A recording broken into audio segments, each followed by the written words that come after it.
Attention, vous écoutez un podcast audioactif.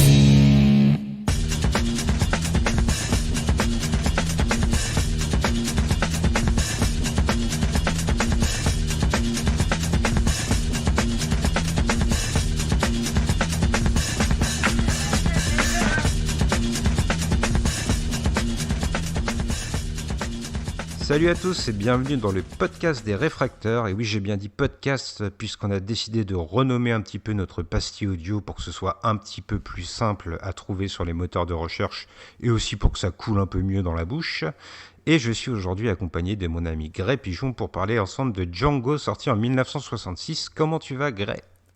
Salut Spike, écoute, je vais très bien et ravi de parler d'une des influences de Quentin Tarantino, encore une fois, après Rolling Thunder.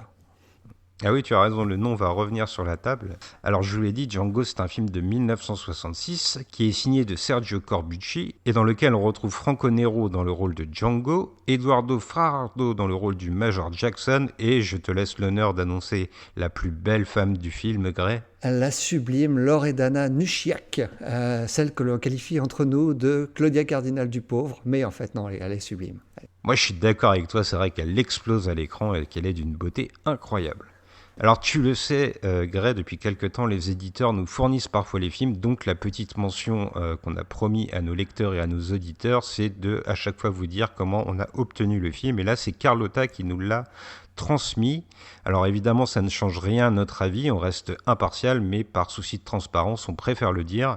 Mais bon, il faut bien dire que là, on est face à un film profondément culte, donc on va sûrement parler avec beaucoup de passion du film. Je crois que toi aussi, tu l'as beaucoup apprécié. Ah ouais, c'est le moins qu'on puisse dire. Vraiment, j'ai adoré. Mais raconte-nous un peu de quoi ça parle, Django. C'est un western spaghetti, hein. Ah, absolument, ouais. Les années 66 en Italie, on sait que c'est une année où les cinéastes italiens se sont appropriés les codes du western et Django en est un des plus vibrants exemples. Donc comme tu me l'as demandé, je vais livrer un petit résumé comme ça, improvisé comme d'habitude, ça devient un running gag. Donc Django, je dirais que c'est l'histoire d'un personnage qui s'appelle justement Django, un ancien soldat nordiste au terme de la guerre de sécession qui retourne dans la ville de Tombstone où on devine qu'il a eu un passé tragique et il traîne inlassablement derrière lui un cercueil. Alors arrivé sur place, il va se rendre compte que la ville est en pleine décrépitude, qu'elle est même abandonnée de la plupart de ses habitants, il ne reste plus qu'un bordel, disons-le clairement, et il va se retrouver pris en étau dans une guerre qui oppose d'anciens soldats sudistes profondément racistes ainsi qu'une bande de révolutionnaires mexicains à la morale parfois douteuse, il faut bien le dire. Et Django va s'impliquer dans cette guerre d'influence et il va jouer un petit peu les justiciers dans la ville, j'ai envie de dire. Est-ce que tu es d'accord avec ce résumé ? Tout à fait, extrêmement bien résumé. Alors Django, c'est pas n'importe quel film, hein. On en parle encore aujourd'hui. Il a eu énormément d'influence sur la pop culture et encore récemment, notamment évidemment avec le film de Quentin Tarantino, Django Unchained. Tarantino avait déjà utilisé des scènes de Django pour Reservoir Dogs. La fameuse scène de l'oreille est un hommage à Django. Mais tu avais noté d'autres références. Oui, d'ailleurs, juste pour le clin d'œil, vu que tu mentionnes Django Unchained, on peut noter que Franco Nero a un tout petit rôle dedans, une petite apparition, donc un petit hommage de Tarantino très appuyé. Et puis je l'avais aussi noté, c'est vrai, dans notre conducteur, le jeu vidéo Red Dead Redemption, dont l'une des missions s'inspire clairement d'une scène de Django. Et puis, je suis obligé de le mentionner parce que j'ai un amour profond pour cette série. Il y a aussi un petit clin d'œil dans Cowboy Bebop avec un personnage qui, à l'instar de Django, va traîner un cercueil derrière lui dans un épisode. Mais est-ce que tu sais, Greg, comment est né le projet de Django ? Alors en fait, je le sais maintenant parce que tu m'en as parlé au moment où on a commencé à évoquer l'idée de parler de ce film, mais vas-y, je te laisse nous l'expliquer. Eh ben, ce qui est intéressant à noter, c'est qu'à la base, il y a une espèce de course au remake entre Sergio Corbucci et Sergio Leone. En fait, il y a un film de Akira Kurosawa qui va sortir quelques années auparavant, qui s'appelle Yojimbo, et qui pose clairement cette espèce de grammaire, cette structure narrative du justicier pris en étau dans une ville où deux camps ennemis s'opposent. Et donc, Sergio Corbucci va voir Yojimbo, et il va recevoir quelques jours plus tard un coup de fil de Sergio Leone qui lui dit « Eh, dis donc mon pote, il faut absolument que tu ailles voir ce film ». Bon, évidemment, il ne lui dit pas dans ces mots-là, mais je vous le résume. Il faut absolument que tu ailles voir ce film, c'est vraiment fascinant. Et Sergio Corbucci va lui répondre, mais je l'ai déjà vu. Et entre eux, il va y avoir cette espèce de compétition à qui fera le remake en premier. Et L'histoire, on la connaît désormais, c'est Sergio Leone qui gagnera la course avec son film Pour une poignée de dollars, qui d'ailleurs posera un certain nombre de problèmes au niveau des droits qui n'ont pas franchement été payés en entier à Akira Kurosawa. Et donc, ce qu'on peut dire de Django, c'est que c'est un peu la réponse de Sergio Corbucci à Sergio Leone. Tout à fait. Alors Django, il reprend en fait, oui, le trope du héros qui profite d'une rivalité qui existe entre deux bandes rivales pour, de son côté, essayer de se faire de l'argent en faisant croire à l'une et l'autre bande qu'il est chacun dans leur camp. Mais on peut aussi parler du fait que ça tourne mal pour le héros et qu'il va en payer le prix, on peut le dire vraiment physiquement. Il y a une vraie différence avec le film de Corbucci. Elle vient du fait que Django, il n'arrive pas dans cette ville par hasard. Il a un plan de vengeance bien précis, tandis que dans Yojimbo ou Pour une poignée de dollars, le héros solitaire, il débarque dans une ville inconnue et il évalue la situation avant d'agir. On peut ajouter également que Yojimbo, en fait, ça vient pas nulle part, c'est lui-même une adaptation. Et alors, c'est assez rigolo parce que c'est un film japonais de Kurosawa, mais c'est une adaptation d'un roman policier américain signé Dashiell Hammett. Le roman, c'est Red Harvest, ou La Moisson Rouge en français, c'est le roman le plus connu de Dashiell Hammett. Et il y a une version très fidèle de ce roman qui existe, qui a été signé Walter Hill en 1996. Le film s'appelle Last Man Standing, ou Dernier recours, avec Bruce Willis et Christopher Walken. Eh ben, tu vois, c'est toi qui m'as appris aujourd'hui que justement il y avait un livre à la base de Yojimbo, donc je pensais connaître parfaitement Kurosawa, mais grâce à toi, j'ai approfondi mes connaissances. Et puis je noterais peut-être une seconde différence avec Yojimbo et Pour une poignée de dollars. Il y a le fait que Django, il va s'allier à l'une des bandes, mais il y a l'autre envers laquelle il va être profondément antipathique dès le début parce qu'elle est, disons-le clairement, marquée par le racisme et que Django ne va pas vraiment les rejoindre, il va vraiment s'opposer à eux d'entrée. Alors, toi, tu fais cette lecture-là, pour le coup, je suis un peu en désaccord avec toi. Pour moi, la raison pour laquelle Django ne s'allie pas avec cette bande-là, c'est uniquement lié à son passé et au fait que le leader de cette bande est la personne qui a assassiné sa bien-aimée. Je pense que le racisme, c'est le cadet des soucis de Django à ce moment-là. C'est vrai que Django, c'est un personnage qui est très tourné vers lui-même, donc ta lecture est totalement valable, c'est vrai. Vous pourrez choisir lequel des deux camps vous voulez épouser entre moi et Grey Pigeon. C'est peut-être le moment de préciser qu'on va évoquer beaucoup de points du film et qu'on pourrait peut-être conseiller à nos éditeurs de regarder le film avant de nous écouter, car on va quand même détailler notamment la fin du film qui est assez importante. C'est vrai qu'on va spoiler un peu, mais on peut déjà vous dire que Django, c'est un gros coup de cœur et c'est vraiment un film qu'il faut avoir vu, j'ai envie de dire. Si vous aimez le western, si vous aimez surtout les westerns spaghetti, c'est un incontournable et c'est une vraie réussite. Alors, j'ai proposé à nos auditeurs de choisir un camp entre toi et moi, et puis on a opposé Sergio Leone et Sergio Corbucci juste avant, mais à l'instar des deux cinéastes, nous sommes tous les deux très amis, et ces deux cinéastes... Et les deux cinéastes l'étaient eux aussi, et on peut noter pour la petite anecdote que Sergio Leone est venu sur le tournage de Django et qu'il va adouber Franco Nero notamment. Ah, il a dû halluciner, Sergio Leone, sur le tournage de Django, parce que autant ils étaient amis dans la vie, autant sur un plateau de tournage, les deux hommes étaient extrêmement différents. Sergio Leone, c'était quelqu'un de très méticuleux, qui prenait beaucoup de temps à préparer ses plans, qui d'ailleurs a tourné très peu dans sa carrière, alors que Corbucci, c'est tout le contraire. Corbucci, c'est un gros feignant, qui se pointe au dernier moment, souvent très en retard, et qui improvise énormément sur le plateau. Oui, c'est vrai que la plupart des intervenants que j'ai vus dans les bonus du Blu-ray soulignaient le fait que lorsqu'un tournage commençait à 7h du matin, Corbucci avait plutôt l'habitude de se présenter vers midi avec en général une grosse gueule de bois. C'est quelqu'un qui aimait beaucoup vivre la nuit.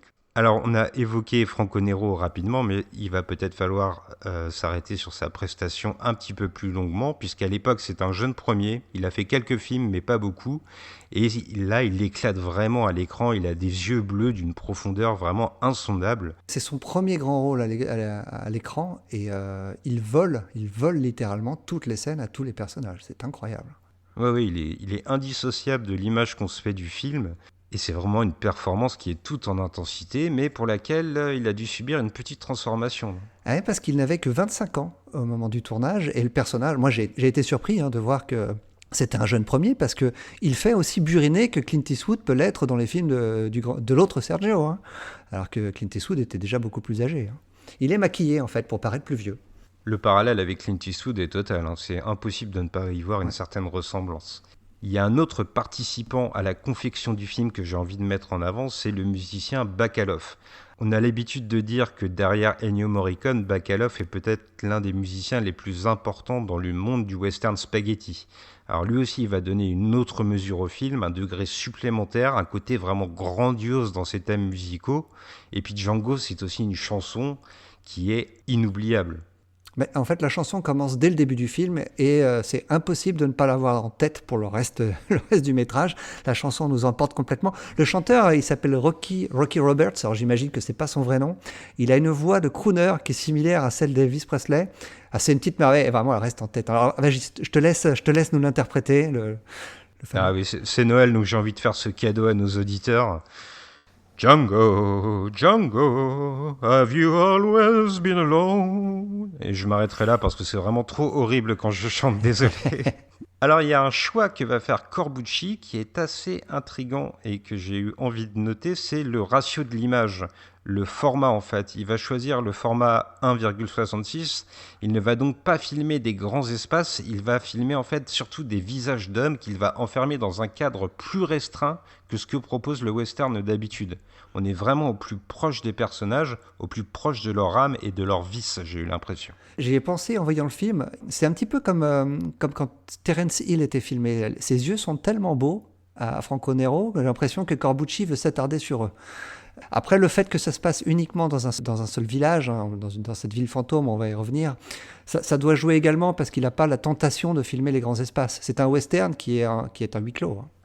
Il va faire tout le contraire, Corbucci, dans un film un peu plus tard avec Jean-Louis Trintignant qui s'appelle Le Grand Silence. C'est une histoire assez similaire hein, d'un étranger qui arrive dans une ville et qui veut exercer sa vengeance.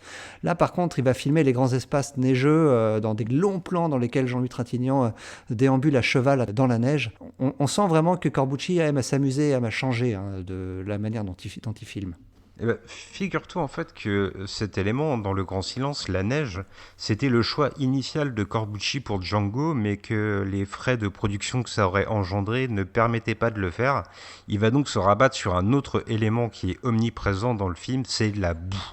Partout où va aller Django, dans la ville ou dans ses environs, il y a cette terre qui colle, qui est complètement poisseuse. Et j'ai l'impression que c'est un choix salvateur parce qu'elle va vraiment enliser les hommes et ce qui reste de cette ville, de Tombstone. Elle va leur coller à la peau comme un symbole presque de la fatalité et de la corruption des hommes. Au début du long métrage, Django il va franchir un pont, non pas qui enjambe une rivière, mais qui enjambe une espèce de marais, voire même plutôt des sables mouvants. Corbucci il utilise cet élément dans sa mise en scène, et on y reviendra au moment de parler du Major Jackson et de la fin, parce que Corbucci il va utiliser la boue d'une manière particulièrement intelligente. Un des aspects récurrents du film, c'est le fait que Corbucci va filmer à plusieurs reprises, et quand je dis à plusieurs, c'est vraiment à plusieurs reprises, les bottes de Django, pleines de boue. Il va filmer aussi le cercueil que Django traîne à plusieurs fois seul, recouvert de boue. Et c'est presque un personnage à part entière, hein, la boue dans le film. Hein. Il dérange les hommes. Et un des personnages principaux, donc le Major Jackson, va même se retrouver carrément la tête dans la boue à un moment pour représenter son humiliation. Oui, et en plus de représenter son humiliation, le fait que sa figure, à ce moment du film, soit recouverte du noir de la boue, ça le renvoie aussi à son racisme qu'il caractérise, et on a l'impression que Corbucci se moque un petit peu de ce personnage en utilisant justement cet élément naturel. C'est vraiment un système de narration qui fonctionne parfaitement dans le film. Et en plus de ça, ça appuie vraiment l'impression que cette ville est complètement à l'agonie. Il n'y a plus d'hommes, ou presque, il ne reste que des femmes qui sont presque toutes, excusez-moi du mot, des putains, des prostituées si vous préférez. La mort, elle n'est pas qu'humaine dans Django, c'est aussi la mort de la société. Et l'expression ville fantôme va même être prononcée clairement. Je peux même aller encore plus loin en disant que la ville m'a fait penser à un cimetière. Et les bâtiments de la ville sont des croix. La ville est mourante et il ne reste que ces deux bandes rivales. Et sans elles, elle ne serait plus rien d'autre qu'une ville fantôme. Et la rivalité violente qui existe entre ces deux bandes a très probablement causé la perte de cette ville. Mais paradoxalement, elles sont aussi ce qui la maintient encore un petit peu en vie de manière artificielle. Les seuls habitants encore là, ce sont les travailleuses du bordel et Nathanaël, leur patron. C'est un bordel qui ne subsiste que pour le bon plaisir des membres de ces clans. C'est cela, tout tourne autour finalement de ces deux clans. Et au milieu de ça, on a Django. Effectivement, on a Django, et Django, j'ai l'impression que c'est un peu le porteur de la mort en fait dans le film. Alors, je sais pas toi, Gray, mais moi, en tout cas, j'ai eu l'impression que Corbucci, c'était vraiment un enfant terrible du cinéma. Au terme du film, vous a prévenu qu'on allait spoiler un peu, au terme du film, il va offrir une espèce de justice. Mais malgré tout, tout au long du déroulé de son histoire, il va proposer de la violence, et de la violence parfois très crue. Et comme un symbole, il ouvre son film sur une femme torturée, non pas une fois, mais 2 fois, une fois par chaque bande rivale du film. Et ça va causer d'ailleurs une censure en Angleterre qui durera pendant presque 20 ans. En tout cas, c'est l'information que j'avais, mais je crois que tu vas la nuancer un peu. Même plus que 30 ans. Il faut vraiment revenir sur la violence du film, qui a été qualifiée d'excessive et nauséeuse par la commission de censure britannique. Alors ça, c'est qu'un exemple, mais le film a eu des problèmes dans plusieurs pays. Alors c'est un film qui est sorti en 66, on l'a dit, et je trouve que pour cette année-là, c'est assez incroyable ce qu'on voit dans le film. Il en avance de plusieurs années de ce point de vue. Quand je dis en avance, je mets des guillemets, hein, vous comprenez ce que je veux dire, je ne fais pas l'apologie de la violence. Déjà, il y a la scène d'introduction, avec la torture de Maria qui se déroule à coups de fouet. Elle est gênante, bien sûr, de par sa violence, mais aussi et surtout, selon moi, pour le plaisir évident que prennent ses bourreaux à la voir souffrir.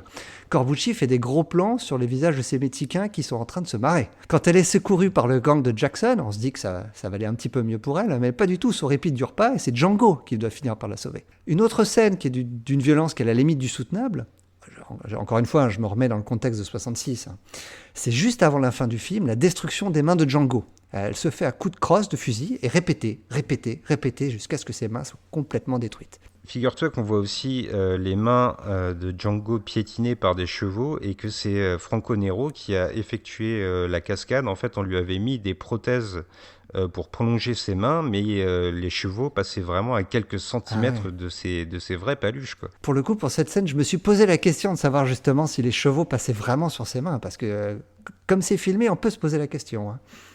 Voilà, en fait, il a des espèces de prothèses artificielles qui ressemblent donc à des mains, mais ses vraies mains sont vraiment à quelques centimètres et il a vraiment pris des risques énormes pour cette scène et il va en prendre en fait tout au long du tournage. Mais je te laisse continuer, vas-y. J'ai vraiment, pour revenir juste sur cette scène, j'ai trouvé qu'elle m'a fait penser au Robocop de Verhoeven et j'ai vraiment pensé en la voyant à la mise à mort de Murphy.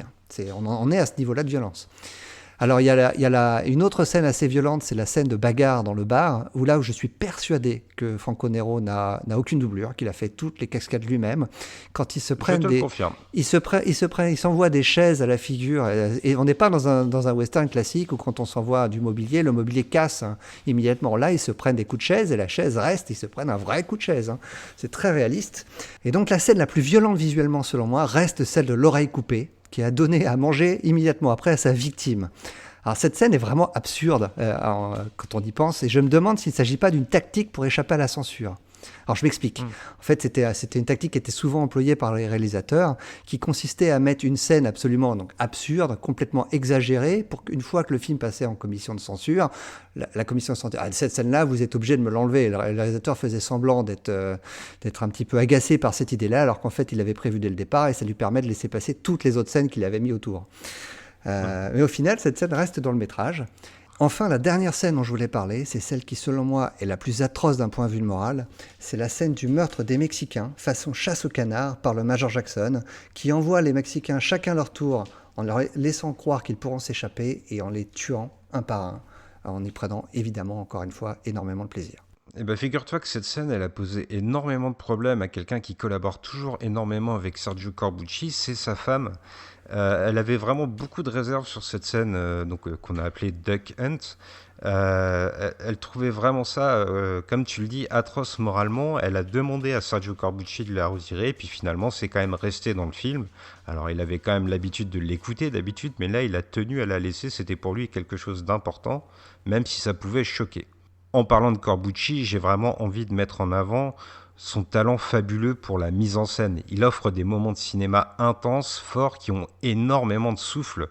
Moi, je pense par exemple à cette scène où il y a les 40 hommes du Major Jackson qui débarquent en ville et où il y a notre héros Django qui va leur résister avec une Gatling qui sort de son cercueil justement.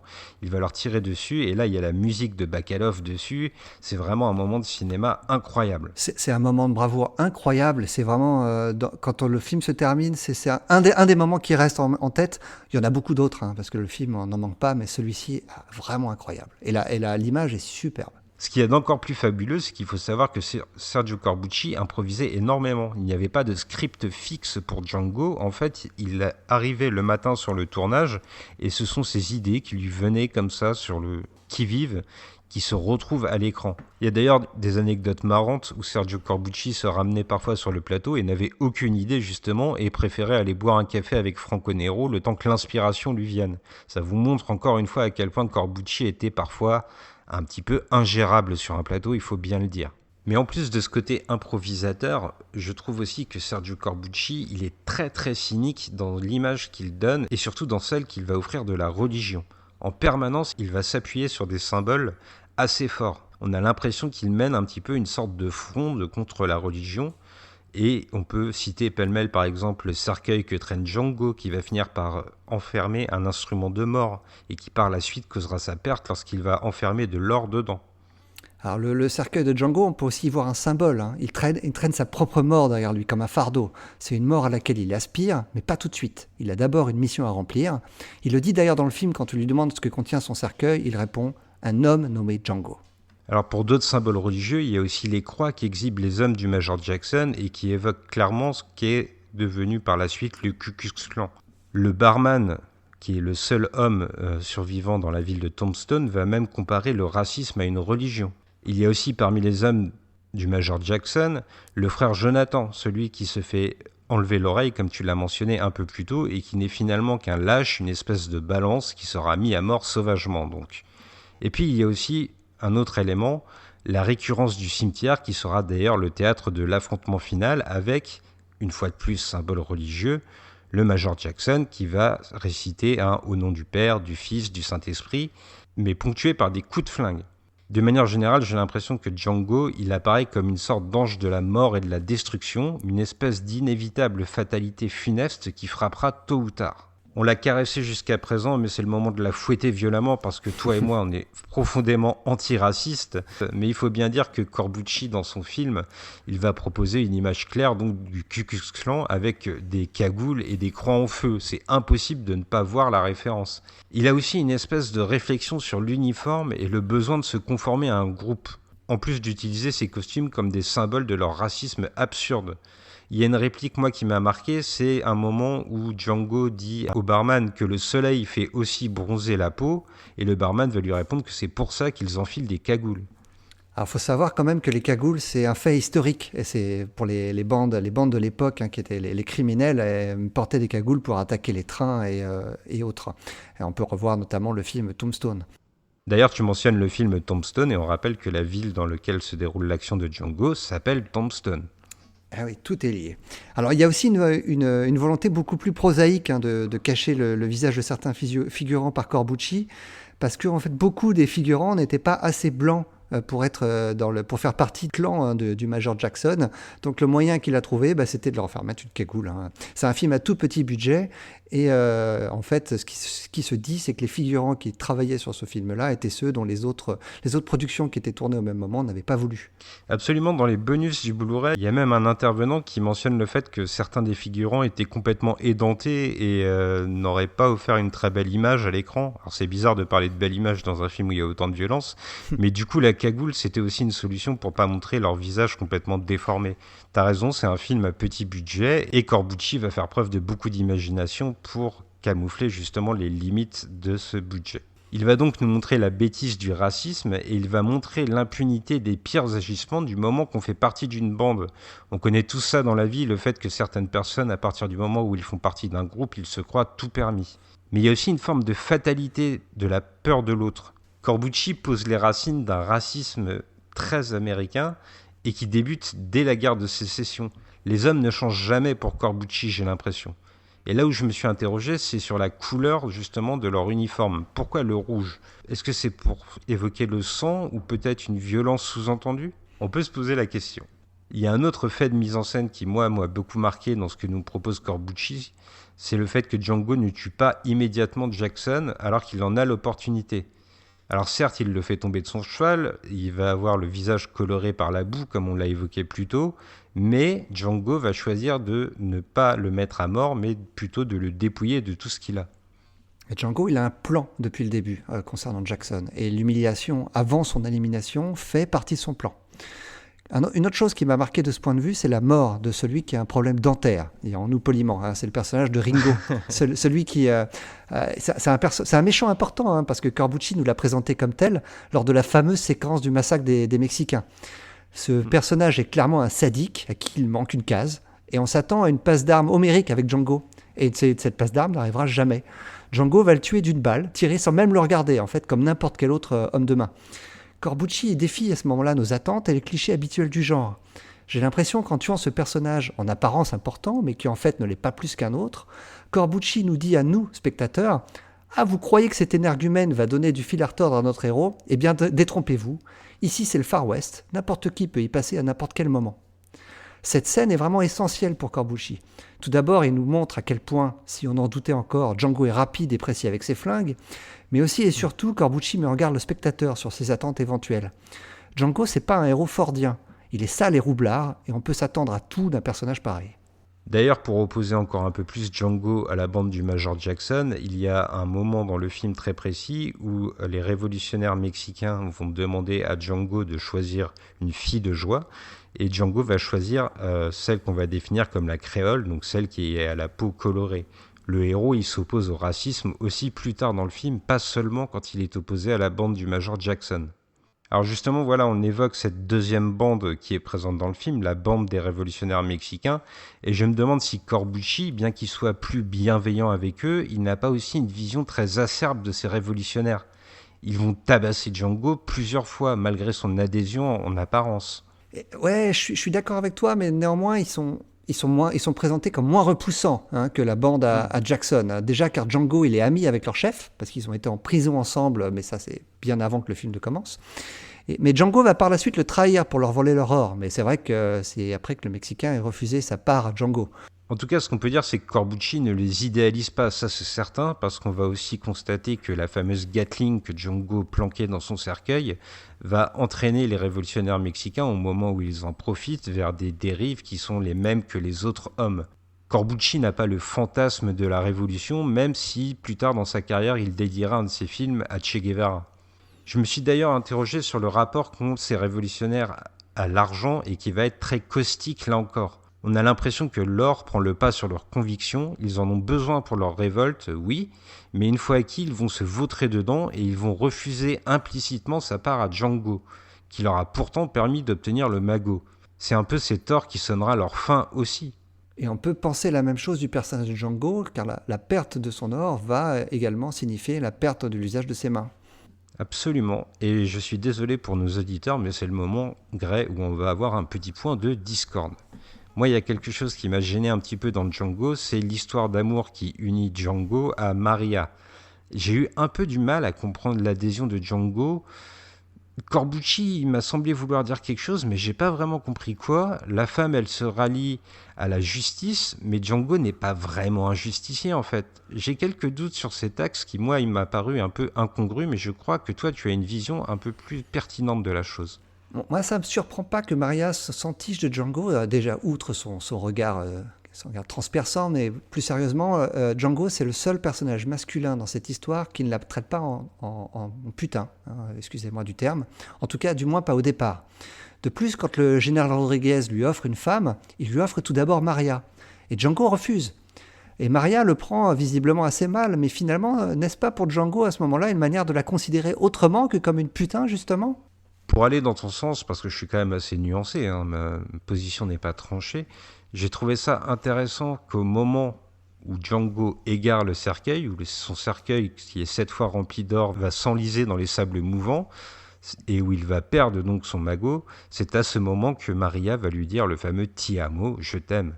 On a l'impression que le passé de Django sombre dans ces fameux sables mouvants et qu'il lui reste l'avenir que lui propose Maria. Il ne reste plus que l'homme en fait. On peut aussi penser que la perte du cercueil et surtout de l'or qu'il contient condamne son futur avec Maria, futur qu'il semble s'être promis, même si leur relation est principalement basée sur des non-dits. Néanmoins, lors de la scène finale, Django sait qu'il va mourir. Ses mains sont brisées, il n'a aucune chance de l'emporter face à Jackson et ses hommes. Il lui donne donc rendez-vous au cimetière, là où est enterré son seul vrai amour. S'il doit mourir, ça sera près de la dépouille de cette femme qu'on n'a jamais vue.